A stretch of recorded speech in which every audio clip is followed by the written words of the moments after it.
Everyone, good morning. I am Devbrat and you are watching me in Rotary Institute of Management and Technology Chandosi Sambal as your chemistry faculty here. Dear student, today we are going to discuss about BSc third year chemistry syllabus. Before discussing chemistry syllabus, we will discuss something about BSc third year. तो बेटा देखो BSc third year में भी आपका grand total 450 ही रहेगा, लेकिन यहाँ पर आपका एक सब्जेक्ट छूट जाएगा। ठीक है, एक सब्जेक्ट कम हो जाएगा। कहने का मतलब you will have to left one subject. आप ये सब्जेक्ट कोई भी छोड़ सकते हैं। ठीक है, इसलिए आपके 2 सब्जेक्ट रह जाएंगे और ग्रांड टोटल आपका 450। तो प्रत्येक सब्जेक्ट बेटा आपका 225 अंकों का होगा। ठीक है, 225 ठीक है, 450 हो गया। तो देखो बेटा, आज हम केमिस्ट्री का सिलेबस डिस्कस करेंगे और एक आध टॉपिक क्लियर करेंगे। ठीक है बेटा, देखते हैं।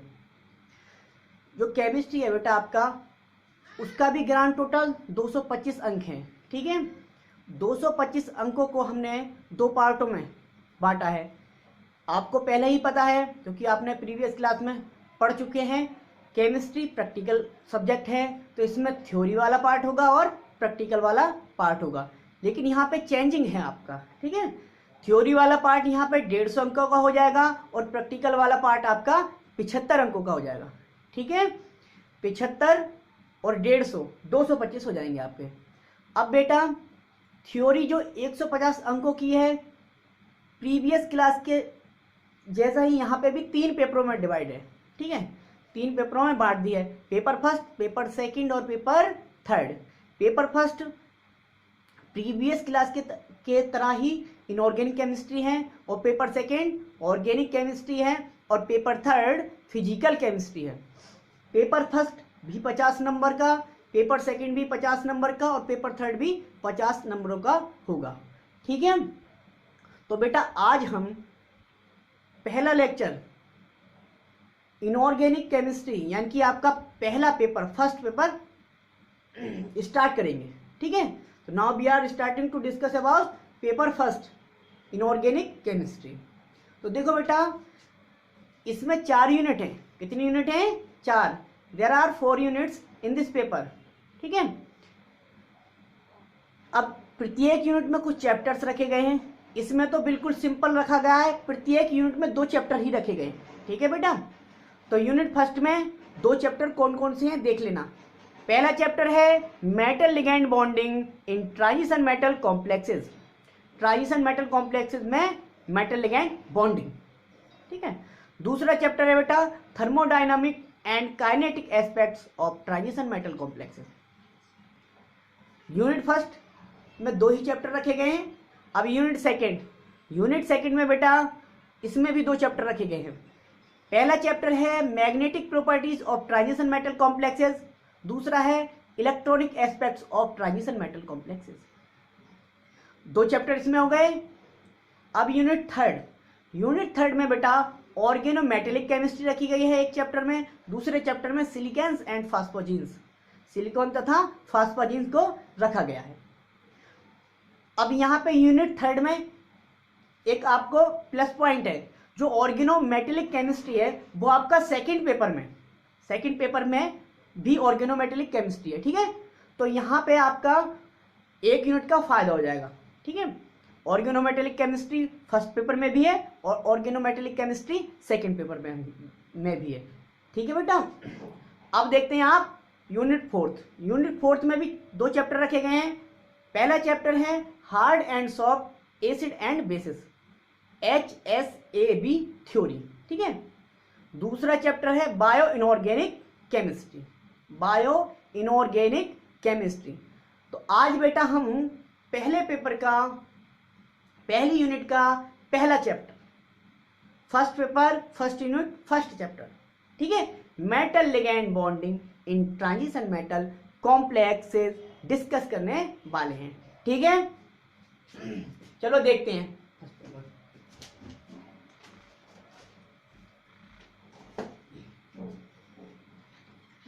देखो बेटा, paper first inorganic chemistry, inorganic chemistry, unit first है बेटा, यूनिट फर्स्ट, यूनिट फर्स्ट का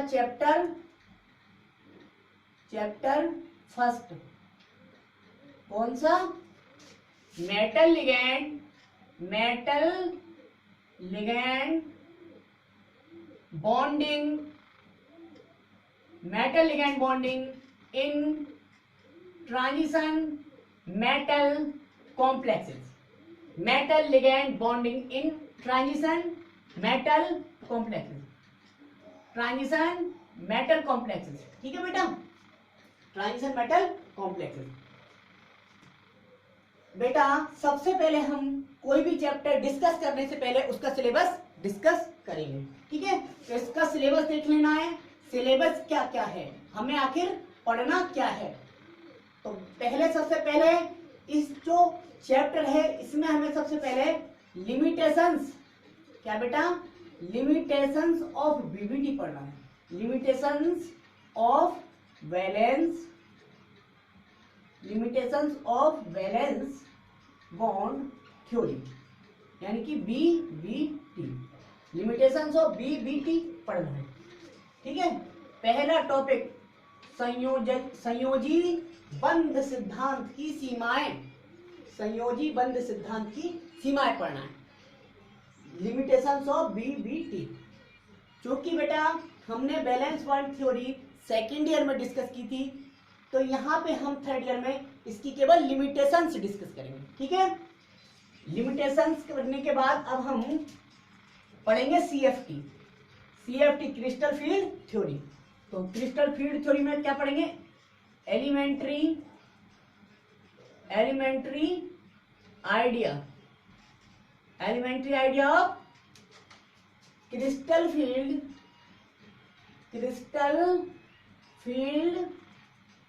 theory,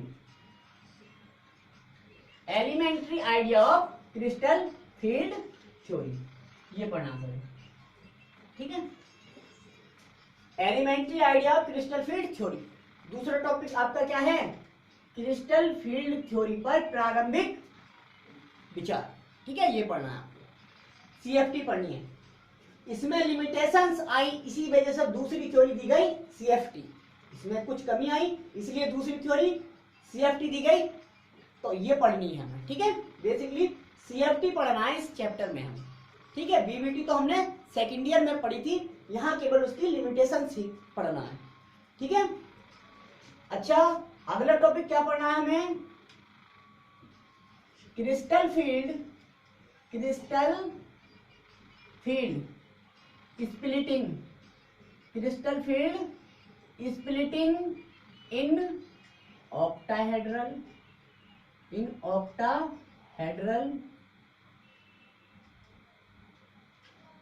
crystal field splitting in octahedral, comma tetrahedral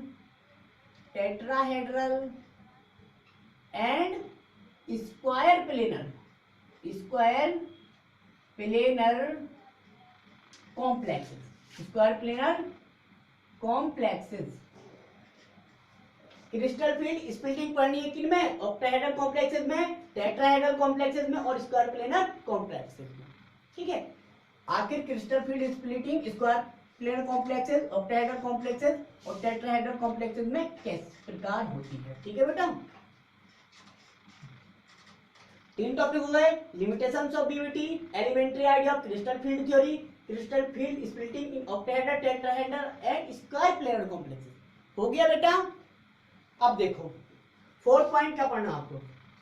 fourth point पढ़ना है आपको फैक्टर्स बेटा, factors affecting of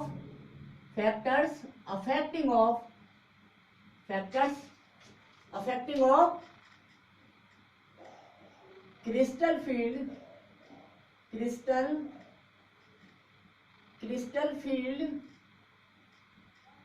parameters, crystal field splitting parameters, crystal field splitting parameters। ये last topic पढ़ना है, factors affecting of crystal field splitting parameters, अर्थात crystal field splitting के जो पैरामीटर हैं उन्हें कौन कौन से फैक्टर अफेक्ट करते हैं, प्रभावित करते हैं। ठीक है बेटा, इतना सब कुछ हमें इस चैप्टर में पढ़ना है। ठीक है, बेसिकली हमें क्या पढ़ना है इस चैप्टर में, क्रिस्टल फील्ड थ्योरी ही पढ़ना है। ठीक है, लिमिटेशंस ऑफ बीवीटी, फिर सीएफटी ही पढ़ना है। क्या पढ़ना है बेटा, क्रिस्टल फील्ड थ्योरी, सीएफटी, उसके बारे में ही है सब कुछ। ठीक है, तो चलो आज का पहला टॉपिक खत्म कर देते हैं इस वीडियो में। ठीक है, डेली हम पढ़ाएंगे और डेली नोट्स बनाते जाना। ठीक है बेटा, तो लिमिटेशंस ऑफ बीबीटी एक बार उतार लो इसे, फिर हम रब कर देते हैं। ठीक है, चलो रब कर देते हैं।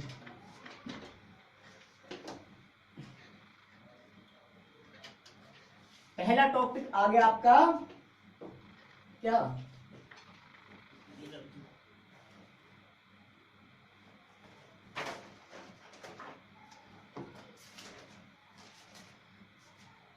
लिमिटेशंस बेटा, limitations of balance, limitations of valence bond theory, VBT, limitations of valence bond theory, VBT, संयोजी बंध सिद्धांत की सीमाएं। ठीक है बेटा जी, तो देखो बेटा आपने पहले डिस्कस किया था बीबीटी, तो बीबीटी में क्या बताया था, बीबीटी में हमने कोऑर्डिनेशन कंपाउंड या ट्रांजिशन मेटल कॉम्प्लेक्सेस जो होते हैं उनकी फॉर्मेशन कैसे हुई थी, ठीक है, उनकी शेप क्या थी, उनका स्ट्रक्चर कैसा था, ठीक है, ये सब डिस्कस किया था। लेकिन हमने वहां पे सेकेंड ईयर में भी लिमिटेशंस पढ़ाई थी, उसमें बताया था कि बीबीटी जो थी सारे के सारे ट्रांजिशन मेटल्स कॉम्प्लेक्सेस के सभी प्रॉपर्टी एक्सप्लेन करने में असमर्थ हो गई थी। ठीक है, तो वही असमर्थता लिमिटेशंस कहलाई। अब वो लिमिटेशंस कौन कौन सी हैं, कौन कौन से ट्रांजिशन मेटल कॉम्प्लेक्सेस के प्रॉपर्टी बैलेंस बॉन्ड थ्योरी नहीं एक्सप्लेन कर पाई, वो हम डिस्कस करेंगे। पहली बात तो बेटा जो बीबीटी थी वो 5 कोऑर्डिनेटेड कॉम्प्लेक्स कंपाउंड यानी कि उपसंयोजन संख्या 5 वाले ट्रांजिशन मेटल कॉम्प्लेक्सेस की फॉर्मेशन या शेप स्ट्रक्चर एक्सप्लेन नहीं करता। मतलब जो 5 कोऑर्डिनेटेड ट्रांजिशन मेटल कॉम्प्लेक्सेस होते हैं वो कैसे बनते हैं, उनकी स्ट्रक्चर क्या थी, ये नहीं एक्सप्लेन कर पाए। ठीक है, तो पहला ही लिमिटेशंस ये आ गई। ठीक है, तो पहली लिमिटेशंस क्या है, क्या, दिस थ्योरी बेटा, this theory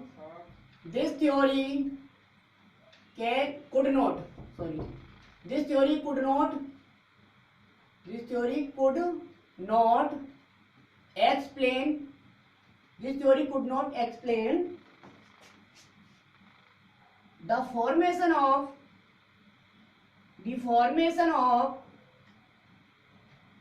5 coordinated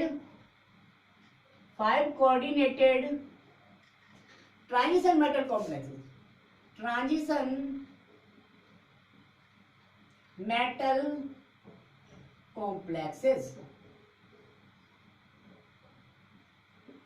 this theory could not explain, नहीं समझा पाई, द फॉर्मेशन की कैसे बनते हैं बेटा of 5 coordinated transition metal complexes, 5 उपसंयोजन संख्या वाले ट्रांजिशन मेटल कॉम्प्लेक्सेस कैसे बनते हैं ये नहीं समझा पाई। ठीक है बेटा, दूसरी इसकी कमी, दूसरी लिमिटेशंस क्या थी, यस ये थ्योरी दूसरी जो लिमिटेशंस आई इसकी क्या आई, यह थ्योरी बेटा ट्रांजिशन मेटल कॉम्प्लेक्स के स्पेक्ट्रल प्रॉपर्टी भी एक्सप्लेन नहीं कर पाई। तो दूसरी लिमिटेशंस है this theory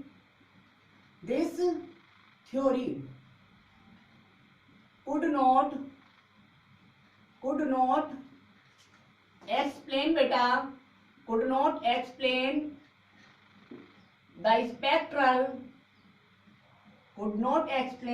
the spectral properties of transition metal complexes, TMC. This theory could not explain the spectral properties of TMC, transition metal complexes. ठीक है बेटा, दो लिमिटेशंस हो गई। क्या 5 कोऑर्डिनेटेड कॉम्प्लेक्स को कैसे बनते हैं ये नहीं बता पाई, इनकी स्पेक्ट्रल प्रॉपर्टीज नहीं बता पाई, कोई भी ट्रांजिशन मेटल कॉम्प्लेक्स था उसकी स्पेक्ट्रल प्रॉपर्टी तो एक भी एक्सप्लेन नहीं की इसमें। ठीक है, तीसरी लिमिटेशंस क्या थी बेटा, जो ये थ्योरी है इसमें केवल बीबीटी जो थी इसमें केवल हमने ट्रांजिशन मेटल के डी ऑर्बिटल जो थे उन्हीं पर जोड़ दिया, यानी कि उन्हीं के बारे में हमने एक्सप्लेन किया, डिस्कस किया कि जो मेटल के डी ऑर्बिटल होते हैं वो दो पार्टों में क्या हो जाते हैं, स्प्लिट हो जाते हैं, टूट जाते हैं, लेकिन कहीं भी हमने लिगैंड के ऑर्बिटल के बारे में कोई भी डिस्कशन नहीं किया इस थ्योरी में। तो यह भी इस थ्योरी की क्या रही, कमी रही। तो यह इस थ्योरी में बेटा किस बात पर जोर दिया गया, केवल मेटल के डी ऑर्बिटल पर, लिगैंड के ऑर्बिटल पर नहीं। जबकि एक कॉम्प्लेक्स कंपाउंड तभी बनता है जब मेटल के डी ऑर्बिटल और लिगैंड के ऑर्बिटल आपस में क्या करते हैं, इलेक्ट्रोस्टैटिक अट्रैक्शन करते हैं।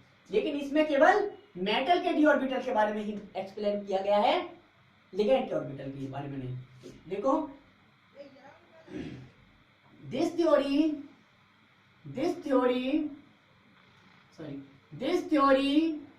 emphasis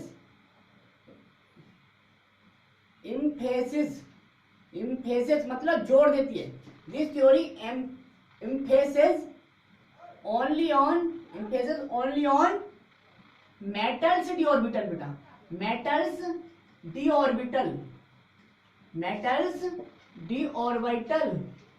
but not on ligands orbital, यह भी बहुत बड़ी कमी रही इस थ्योरी की। This theory emphasis only on metals D orbital but not on ligands orbital बेटा, मतलब इस थ्योरी में केवल मेटल के डी ऑर्बिटल पर ही जोर दिया गया है, लिगैंड के ऑर्बिटल पर नहीं। ठीक है, यह भी इस थ्योरी की बहुत तगड़ी कमी रही। चौथी कमी क्या थी बेटा, फोर्थ जो लिमिटेशन है वो क्या है, फोर्थ लिमिटेशन यह है बेटा कि यह जो थ्योरी थी वो इनर डी ऑर्बिटल और outer D orbital, inner D orbital complex और आउटर डी ऑर्बिटल कॉम्प्लेक्स की फॉर्मेशन को भी नहीं एक्सप्लेन कर पाए कि कहां इनर डी ऑर्बिटल बनेगा और कहां आउटर डी ऑर्बिटल। चलो ये बताऊंगा इनर डी ऑर्बिटल और outer D orbital.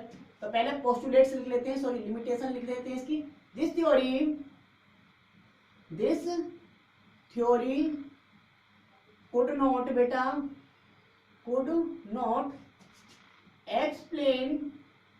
not explain the formation of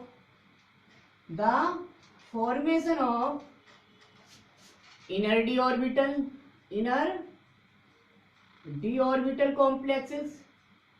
orbital complexes, or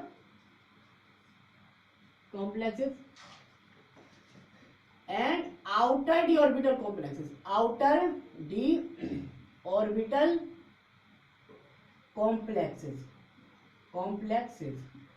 मतलब ये थ्योरी ये नहीं बता पाई कि कब इनर डी ऑर्बिटल कॉम्प्लेक्स बनेगा और कब आउटर डी ऑर्बिटल बनेगा। देखो जैसे कोऑर्डिनेशन नंबर 6 है, तो कोऑर्डिनेशन नंबर 6 में दो प्रकार के हाइब्रिडाइजेशन हो सकते हैं, sp3d2 बेटा और d2sp3। कोऑर्डिनेशन नंबर 6 है दोनों की, 3 2 5 और 1 6, 2 और 3 5 और 1 6। ठीक है बेटा, तो कोऑर्डिनेशन नंबर तो sp3d2 हाइब्रिडाइजेशन की भी 6 आएगी और d2sp3 हाइब्रिडाइजेशन की भी 6 आएगा। लेकिन ये नहीं बता पाए कब कोई ट्रांजिशन मेटल कॉम्प्लेक्स इस हाइब्रिडाइजेशन में भाग लेगा, कब इसमें लेगा। अब बेटा देखो, जब मैंने जो इनर डी ऑर्बिटल कॉम्प्लेक्स लिखा है वो कौन सा होगा, इनर, यहाँ पे डी अंदर की साइड है, इनर है, एस और पी के अंदर है। तो इस हाइब्रिडाइजेशन में जब भी भाग लेगा कोई ट्रांजिशन मेटल कॉम्प्लेक्स है तो वो कहलाएगा इनर डी ऑर्बिटल कॉम्प्लेक्स। ठीक है, और बेटा जब यहाँ पे दिख रहा है डी आउटर है, यानी कि बाहर की ओर है, एस और पी से बाहर है, तो ये क्या कहलाएगा, आउटर डी ऑर्बिटल कॉम्प्लेक्सेस। मतलब जब भी कोई भी ट्रांजिशन मेटल कॉम्प्लेक्सेस इस प्रकार का हाइब्रिडाइजेशन में भाग लेता है तो वो कॉम्प्लेक्स क्या कहलाएगा, आउटर डी ऑर्बिटल कॉम्प्लेक्स। ठीक है, तो यह बात भी ये सिद्ध नहीं कर पाई कि कब कोई कंपाउंड ये वाला हाइब्रिडाइजेशन ग्रहण करेगा, कब ये वाला हाइब्रिडाइजेशन। ठीक है, यह नहीं ज्ञात कर पाई। ठीक है, ये बता देंगे, समझ में आ गया ये चौथा पॉइंट। ठीक है, अब 5 मिलीमीटर देखते हैं बेटा जी, मार्कर 1 देखो बेटा 5 मिलीमीटर। 5 मिलीमीटर क्या है आपकी, 5 मिलीमीटर बेटा यह है कि यह थ्योरी कलर के बारे में भी कुछ एक्सप्लेन नहीं कर पाई, रंग नहीं बता पाई, कोई ट्रांजिशन मेटल कॉम्प्लेक्सेस में कौन सा कलर होगा। ठीक है, ये नहीं बता पाई। देखो दिस थ्योरी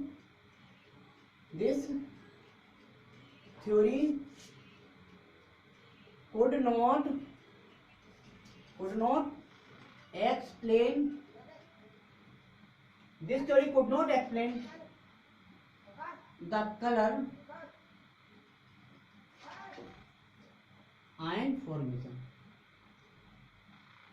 ये थ्योरी क्या भी एक्सप्लेन नहीं कर पाई बेटा, यह थ्योरी कलर आयन फॉर्मेशन भी एक्सप्लेन नहीं कर पाई, मतलब इसमें भी असमर्थ हो गई। ठीक है बेटा, कौन सा रंग देगा कोई कॉम्प्लेक्स आयन, कौन सा रंग देगा। ठीक है, छठी लिमिटेशंस, जैसे बेटा इसमें हमने बताया था कोऑर्डिनेशन नंबर 5 वाले ट्रांजिशन मेटल कॉम्प्लेक्स को एक्सप्लेन नहीं कर पाई, यहां पे भी यही है 6 पॉइंट में। यह थ्योरी कोऑर्डिनेशन नंबर 4 में, देखो बेटा जैसे कोऑर्डिनेशन नंबर 6 में 2 तरह के कंपाउंड बने, इनर डी ऑर्बिटल और आउटर डी ऑर्बिटल, वैसे ही कोऑर्डिनेशन नंबर 4 में भी 2 प्रकार के ट्रांजिशन मेटल कॉम्प्लेक्स बनते हैं, एक तो टेट्राहेड्रल, दूसरे स्क्वायर प्लेनर। ठीक है बेटा, तो यह थ्योरी यह नहीं बता पाई कि कब कोऑर्डिनेशन नंबर 4 में transition metal complex square planar होगा और कब टेट्राहेड्रल होगा, मतलब कब DsP2 हाइब्रिडाइजेशन ग्रहण करना चाहेगा और कब sp3। ठीक है, तो देखो दिस थ्योरी, ये लिख लेते हैं, दिस थ्योरी, ठीक है बेटा, this theory could not explain, this theory could not explain in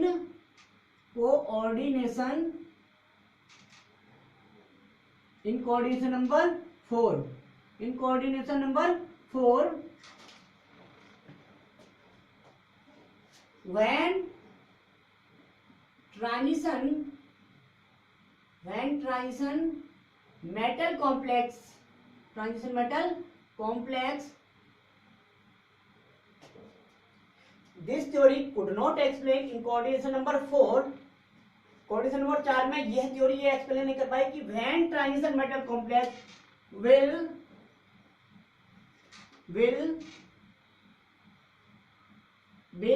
tetrahedral and square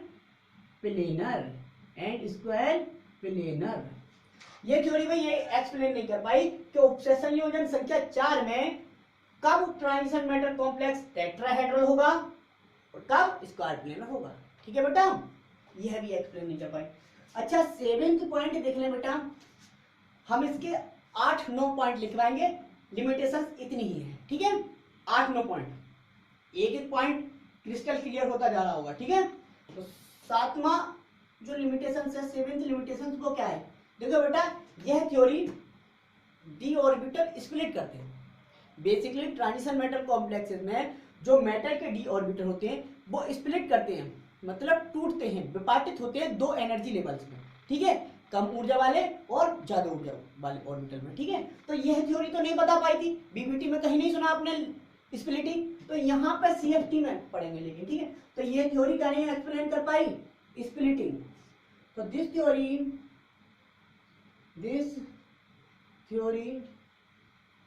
could not explain the this theory could not explain splitting in metals d orbital।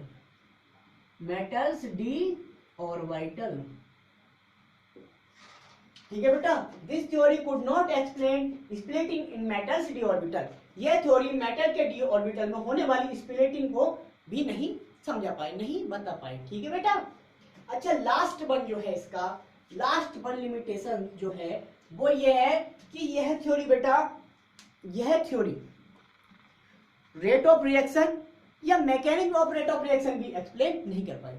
मतलब जो reaction होती है transition metal complex बनने के लिए, तो उन reaction की रेट नहीं बता पाई कि अभिक्रिया की दर क्या होगी, अभिक्रिया का वेग क्या होगा, या उसमें होने वाली मैकेनिज्म कौन सी होगी, यानी कि वो रिएक्शन कौन सी मैकेनिज्म फॉलो करेगा, ये नहीं बता पाए। ठीक है, तो 8वीं लिमिटेशन यही रही क्या, this theory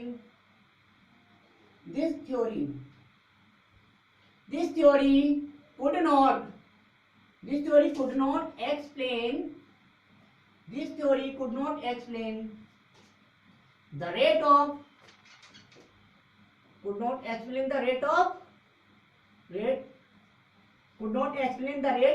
and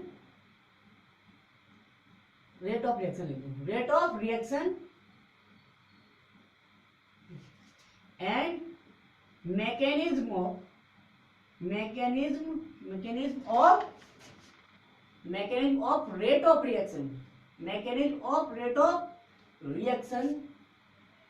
mechanism of rate of reaction in transition metal complexes.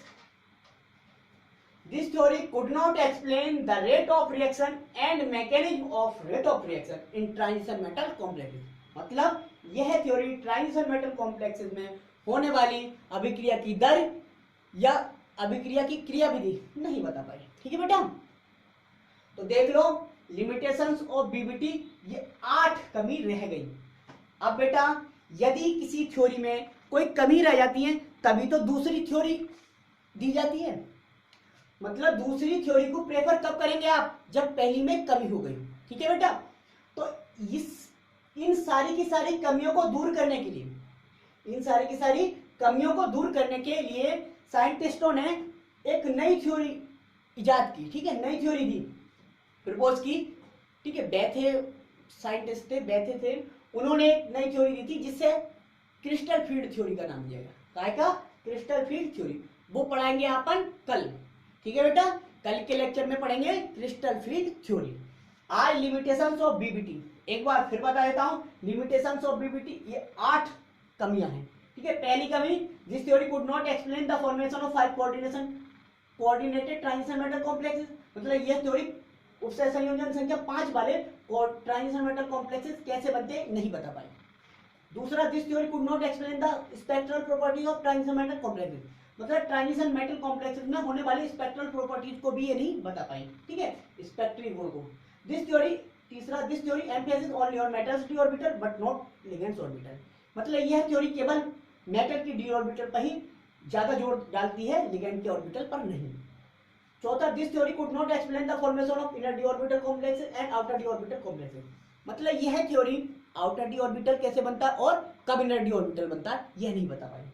This theory could not explain the colour ion formation. मतलब यह थ्योरी रंगीन आयन नहीं एक्सप्लेन कर पाई, मतलब कौन सा आयन किस प्रकार का रंग देगा। ठीक है, मतलब बेटा इसका सिर्फ ये है। This theory could not explain in coordination number 4 when transition metal complex will tetrahedral and quadrilateral complexes. मतलब ये थ्योरी ये भी नहीं बता पाई कि कोऑर्डिनेशन नंबर जब 4 हो तो कब टेट्राहेड्रल कॉम्प्लेक्स होगा और कब स्क्वाड्रिलेटरल होगा। ठीक है, 7वीं क्या है बेटा, this theory could not explain splitting in metal D orbitals. यह थ्योरी मेटल के डी ऑर्बिटल में होने वाली स्प्लिटिंग को भी एक्सप्लेन नहीं कर पाई। 8वीं लिमिटेशंस क्या है, this theory could not explain the rate of reaction and mechanism of rate of reaction in transition metal complexes. मतलब ये थ्योरी ट्रांजिशन मेटल कॉम्प्लेक्सेस में होने वाली रिएक्शन की रेट को एक्सप्लेन नहीं कर पाई और ना ही उसमें होने वाली मैकेनिज्म को। ठीक है, ये थी आपकी लिमिटेशंस। हो गया? ठीक है बेटा, ठीक है, थैंक यू।